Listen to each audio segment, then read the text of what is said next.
Well, good evening and thanks for joining us tonight here on News 20 on GTN. We've got a great show for you tonight. Joining me to my right, we have Daryl Wise, the CEO of the Annie Malone Children and Family Service Center. Glad you could join us tonight. We appreciate your time. Appreciate you for having me. Tell us a little bit about the Annie Malone Center. We've been involved with you for 15, 16, 17 years now, and it continues to amaze me what you do for the community year after year after year. Well, the Annie Malone Children and Family Service Center works with children and families in crisis and children who are part of the child welfare system. We try to help them, as we call, improve the quality of life or make their life better by offering some programs and services to help them in stressful situations or crisis situations. Now yourself, now being the new CEO, you've been with the organization for 6+ years. Yes. How's the transition been for you? It's been more hectic than I thought. Actually, I thought because, I was in the vice president's role, moving into the CEO role, it'd be a much smoother transition, and I knew the background and what needed to be done. But actually, as I began the assessment part of the job, it actually was a little more, there was a lot I didn't know. As they say, you don't know what you don't know. Do you think it gains you respect with the other employees and people involved with the mission because you've been there? You understand what it's all about. Yes, and that's part that's helped me. One of my leadership classmates recommended a book called The First 90 Days that talks about transitions. And one of the things is it said that you have to get to the cultural and the history of the organization. Well, fortunately for me, I knew that. I had been there, so I understood that. So that helped me forego a lot of that decision making and with the transition. One thing through the years of interviewing all the different CEOs, people involved, and being involved with your organization is that there's so much passion. Is that something you hope to bring and continue to bring to the organization? Most definitely. We do great work with the community, and this year, 2013, we're celebrating 125 years of history and service to the St. Louis metropolitan community. So I want to make sure that we continue to lay that groundwork, that foundation, to continue on into the next century or so.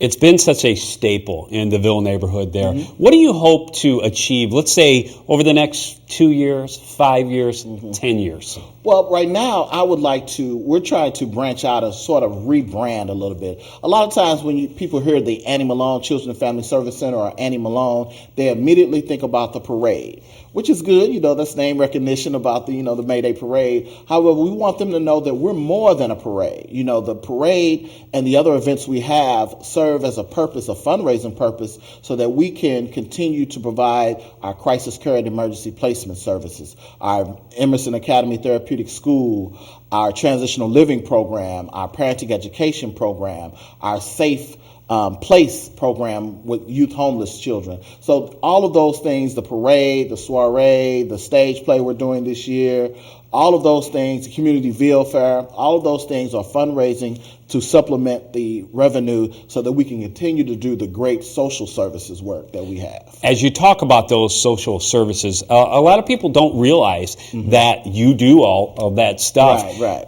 As you start to develop things, are there a lot of people involved in the development with all the different categories? Oh, yeah, most definitely. I have a board of directors, and our board of directors can get up to 25 members. And they have different committees that all work with the different areas of the organization. We have a Mayday committee. Those are ad hoc, Mayday, finance, executive, all of those things, resource development, volunteers. So all of them come apart to focus on those areas. And, of course, I have a tremendous staff.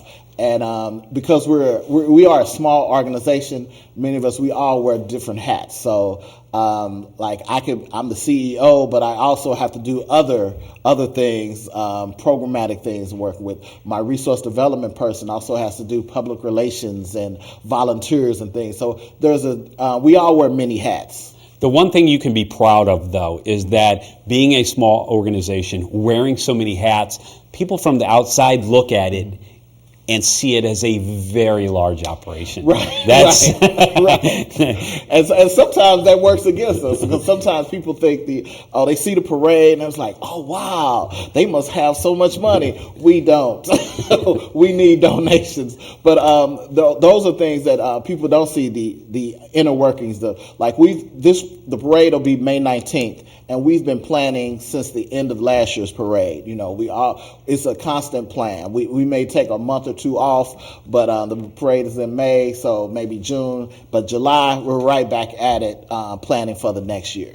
What would you say to the community about getting involved? How can they step up to the plate and be part of the organization on really any level? On any level. Well, we are always in need of volunteers. So if they want to volunteer, they can contact us on AnnieMalone.com, or they can call 314-531-0120 and speak with any of the employees about volunteer opportunities. We need a tremendous amount of help. They want to be on one of the committees for the planning of the parade, planning of the veal fair, planning of the soiree. Those planning committees, we love volunteers to help us with those things.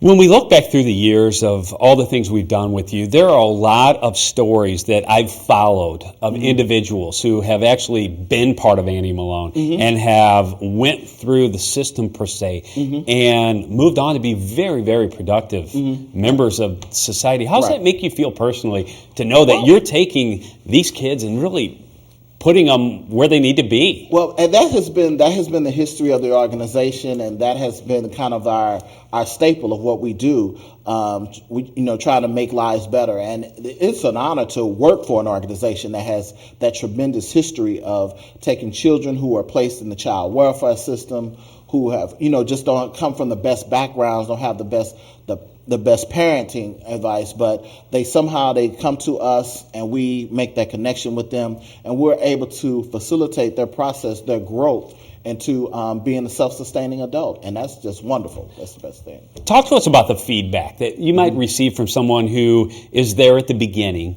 and then as they go through a little bit, and then as they're an adult and look back on their experience. Well, initially, once they come to the agency, with the structure in place and things, they really don't like it, and really, oh my goodness, this is where I'm better off on my own. But as they get to see that we're trying to prepare them for that being on their own, being self-sustaining, being self-sufficient, then they begin to understand a little bit.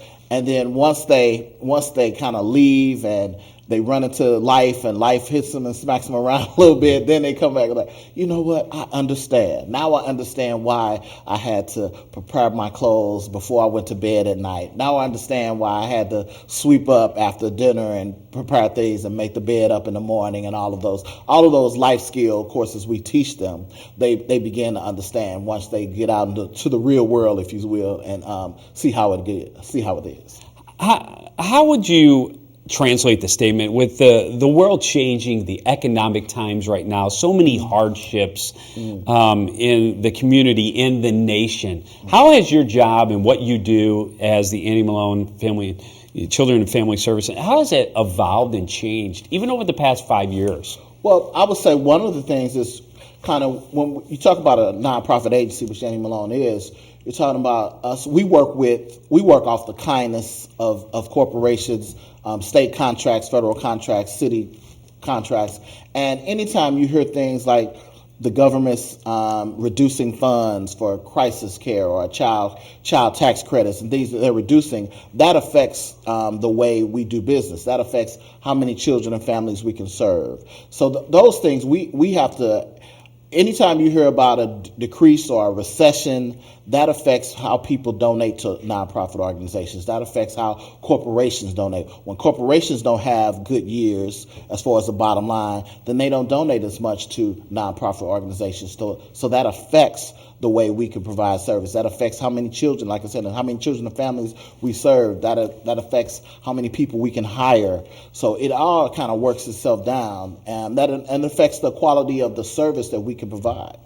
The one thing that touches me the most is that, we can talk about this all day long. We can talk about it in the community. But when you hear those personal stories of every single child, and every single one of them comes from a different background, has a different story and a different outcome, those are what touch people. Right.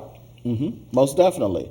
And we have a young man now he's just turned 18. He's been with us since he was 17, halfway. He was homeless. His parents were homeless, and we brought him into our crisis care program. And he's been with us around 3 months now. And he is about to graduate from high school and enter college. And so these are the type of things that we took him from a homeless situation, stabilized him, got him back in school because he wasn't in school. He able to, do some credit transfers to get him back up to par. And now he's going to graduate and he's going to enter college in the fall of this year. Do you have a lot of follow-ups, that people have gone through the organization like we talked about before, and then want to come back and give monetarily, give of their time? Well, and that's what we're trying to develop that now. We have went through a process to where as we celebrate our 125th anniversary, we're putting a lot of systems in place to try to reach out to those former what we call Annie Malone alumni, former kids who have who have been a part of the facility, former workers who have worked at the facility to come back to enjoy that. One of the things we're doing with the Ville Fair is to try to get those people to come back, and hopefully we can get them to donate monetarily and then help us continue the legacy, as we say. How important is the foundation and Annie Malone Center to that Ville neighborhood? Because when you say Ville neighborhood, that's the first thing everybody in St. Louis thinks of. Right. Well, we're trying to make sure that Annie Malone stays in the Ville. Even right now, our administrative building is there. We have another piece of property next to it that we're trying to reestablish and rebuild. But the Ville is Sumner High School, Annie Malone, Tandy, Homer G. Phillips, the senior center now, used to be the nursing home, which was once our residential facility. That is the Ville, and we want to make sure that we continue that legacy and continue serving that community. Now, we're just on the verge of the big May Day celebration here. For the people who are listening, going, when are you going to talk about it? I scheduled my whole year around this. Fill us in on the details. Okay, well, the May Day kicks off this year on May 1st with a Annie Malone stage play at Sumner High School. It is a one-man stage play by a gentleman who grew up in the Ville, grew up in St. Louis, who it tells his story about the first time he participated in the May Day parade. So that's Wednesday, May 1st, 6:30 at Sumner High School. If you want tickets, 531-0120, we can get you tickets. The May Day parade is May 19th, Sunday, always the third Sunday in May, May 19th from 1 to 4, and it's downtown St. Louis. Takes place between Market and Keener Plaza. And we have all different types of awards for the best float, for the best band, for the best multicultural group, all of those things. This year we're doing a Greek organization, so if you're in a fraternity or sorority and you want to put together a float, you can come on in, and we'll have an award for that as well. So we're doing that. And June 15th, we're having a community Ville Fair on Martin Luther King and Sarah. And we're going to have carnival rides for the kids. We're going to have a bunch of different vendors for health. People can get health screenings. We're going to try to have some financial literacy information out there. So it's just going to be a huge party. And once again, we're asking for all the former alumni from Annie Malone, former workers, former residents to come by and join us in this event. And then in August, we're going to have our black tie event called the Soiree. And we're still working on a time and place for that, but that'll be August 23rd. That's the date for it. And so those be our events for the year. Yeah, the soiree used to be tied into that entire we weekend. Used to do it on a weekend. Oh, I can imagine how much work not only the parade is, but to try to put the soiree on. Right. But that is a wonderful event for the community to get dressed up and be part of it. Yes. Come and hear you speak, and the awards. It's fabulous. Yes, it was a very nice event, and we want to reestablish it as something for the community. So we're really trying to work hard at making sure that we do that right this year.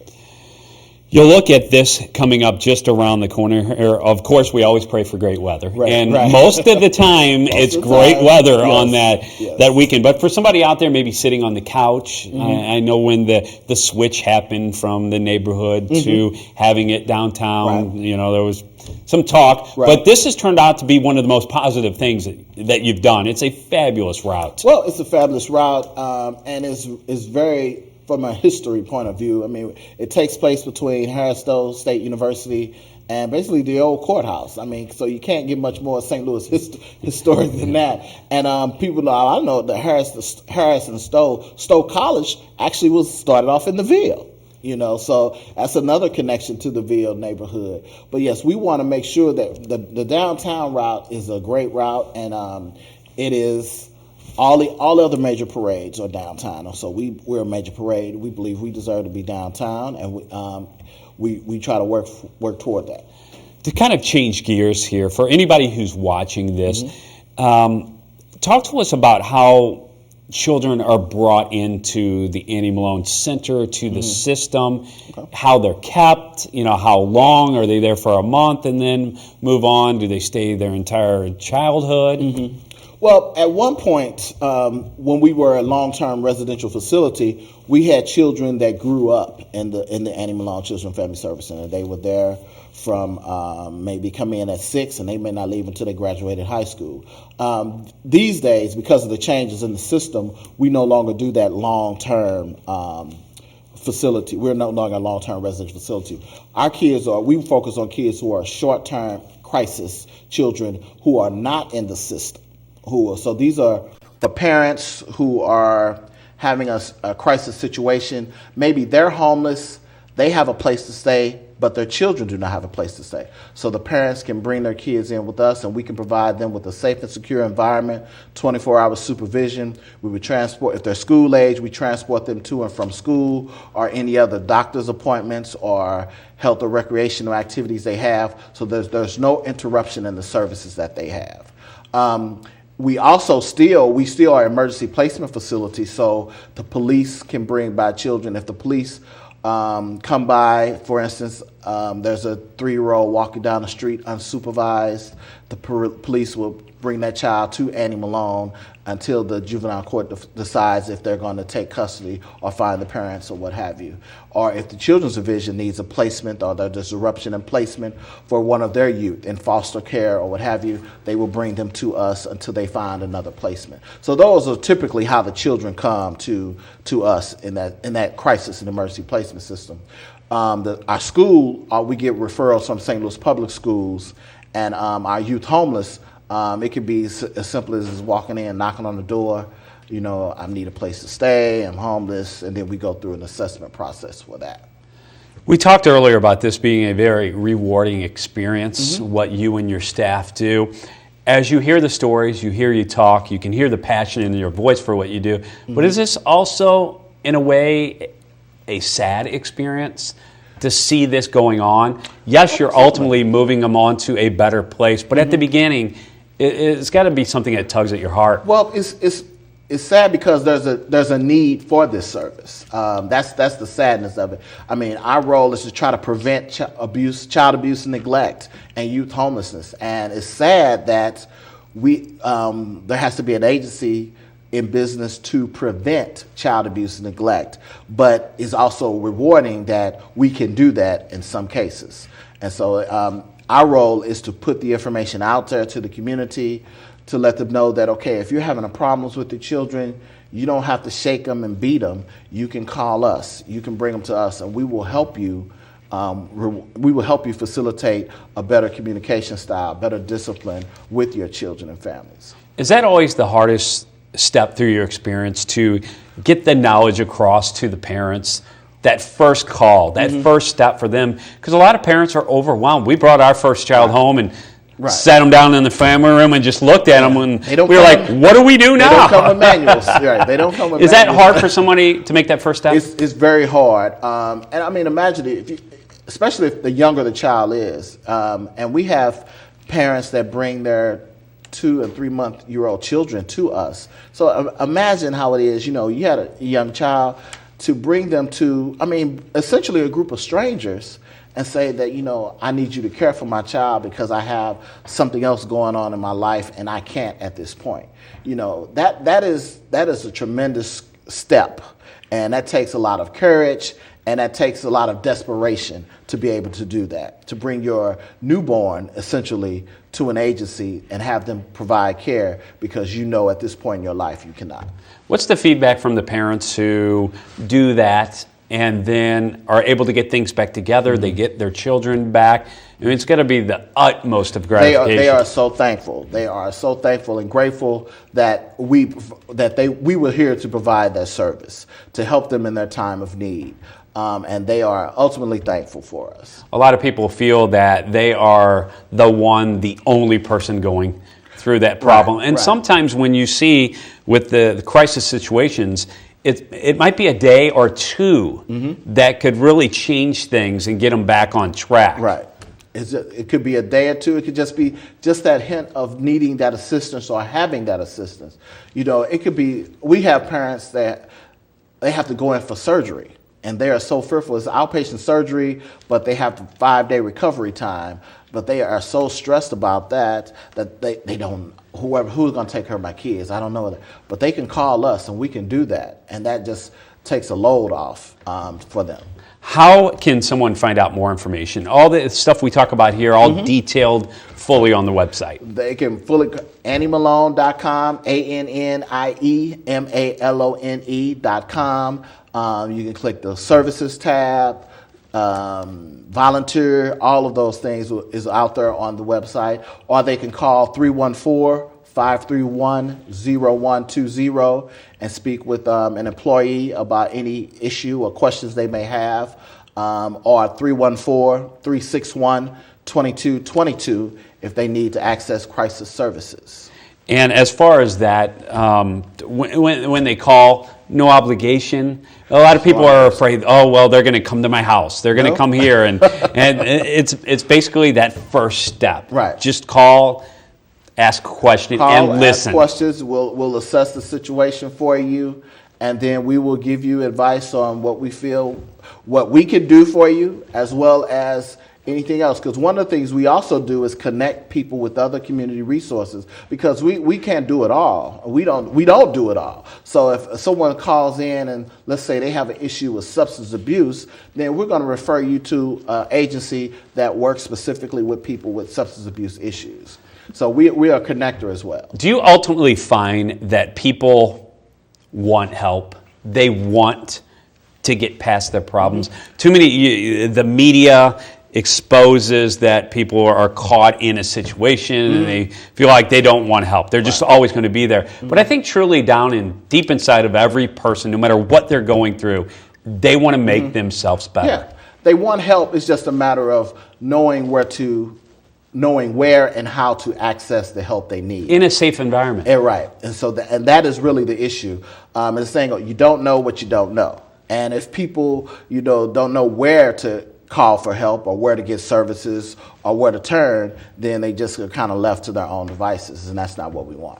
As we start to wrap things up, Daryl, here on this show, we have about 4 minutes left. What would be, as you start your tenure as the CEO, let's take a little jaunt 20 years in the future. What would you want people to say about what you did at the helm of Annie Malone? Oh, my goodness. I would like for people to say that I marshaled the resources of the community, of the agency, and helped push it forward to even better standing than it is now. I reattached the agency to the VO community, to the St. Louis community, and helped us spread our wings into St. Louis County and other municipal areas, because that's another thing. People think we're only a city agency. However, we do provide services for St. Louis City, St. Louis County, and Western Illinois at times, just depends on the situation. But we are what we call a St. Louis metropolitan area. But I would like to think that we're able to branch out and the agency grew. And as we wrap things up here, one more time, run through all the dates quickly for us for all the big events in May. May Day Stage Play, May 1st, Sumner High School. Annie Malone May Day Parade, May 19th, downtown St. Louis, 1 to 4. Community Ville Fair, June 15th, Saturday, Martin Luther King and Sarah, and the annual soiree, time to be determined.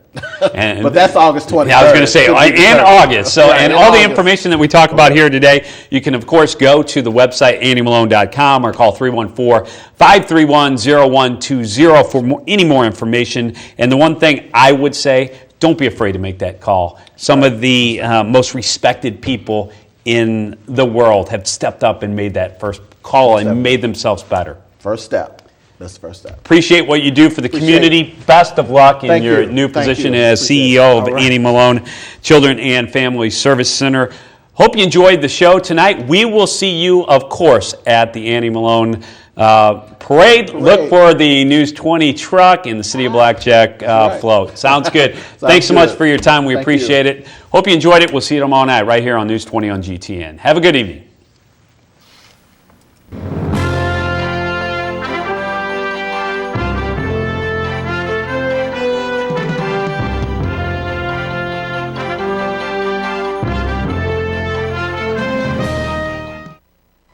I remember the moment. I'll never forget that moment. That moment? It was a moment that changed my life. I'd been training with my team for months, and now we had been called up for the first time. The real deal. Wildfires were getting dangerously close to homes. At that moment, I got my first taste of just how important the Guard is to my community. See how the Guard can be an important part of your life at NationalGuard.com. Be out there. Be out there. Be out there. Be out there. Time was, kids did what came naturally. Spending free time running barefoot through the grass, wading knee-deep in streams, climbing to the tallest branch. But today, American kids are more likely found texting, watching TV, or gazing at a computer screen. They spend more than 7 hours in front of electronic media. Something essential has been lost. Childhood's connection to the natural world. That's why National Wildlife Federation created the Be Out There movement. Kids move indoors causes a host of problems, from obesity to ADHD. But outdoor play can go a long way to improving kids' health, body, mind, and spirit. It helps them stay fit, enhances creativity and attention spans, and could even make them better students. Do your part. Be a part of Be Out There. There's a reason why they call it the Great Outdoors. Learn more at beoutthere.org. Our day starts very early. We never know exactly when we'll have a full house, but whatever comes up, travel arrangements, birthdays, homecomings, emails back home, we'll do our very best to see they get what they need. It's the very least we can do, considering what they do for us. If you want to make a difference in the life of someone serving our country, if you really want to make a difference, the USO is how it's done. Find out more at USO.org. The USO, until everyone comes home.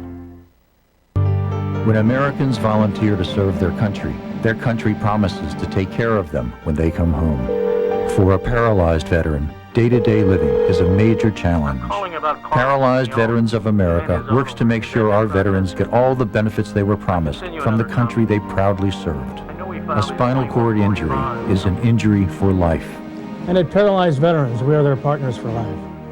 Thank you for helping us help America's veterans. Thank you.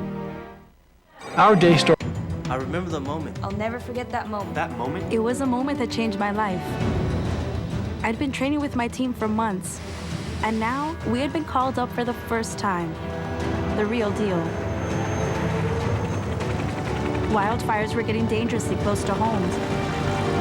At that moment, I got my first taste of just how important the Guard is to my community. See how the Guard can be an important part of your life at NationalGuard.com. Be out there. Be out there. Be out there. Be out there.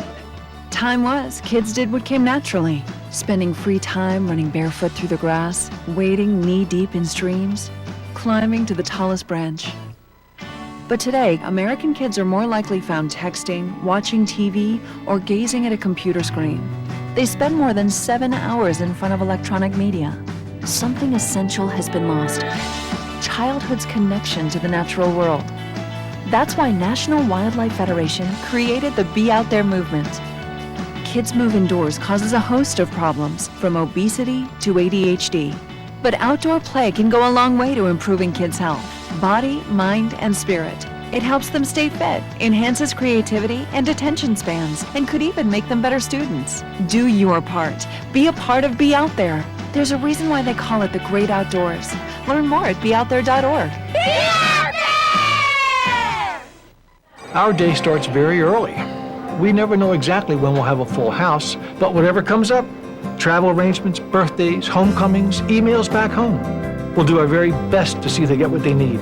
It's the very least we can do, considering what they do for us. If you want to make a difference in the life of someone serving our country, if you really want to make a difference, the USO is how it's done. Find out more at USO.org. The USO, until everyone comes home. When Americans volunteer to serve their country promises to take care of them when they come home. For a paralyzed veteran, day-to-day living is a major challenge. Paralyzed Veterans of America works to make sure our veterans get all the benefits they were promised from the country they proudly served. A spinal cord injury is an injury for life. And at Paralyzed Veterans, we are their partners for life. Thank you for helping us help America's veterans. Thank you. Our day starts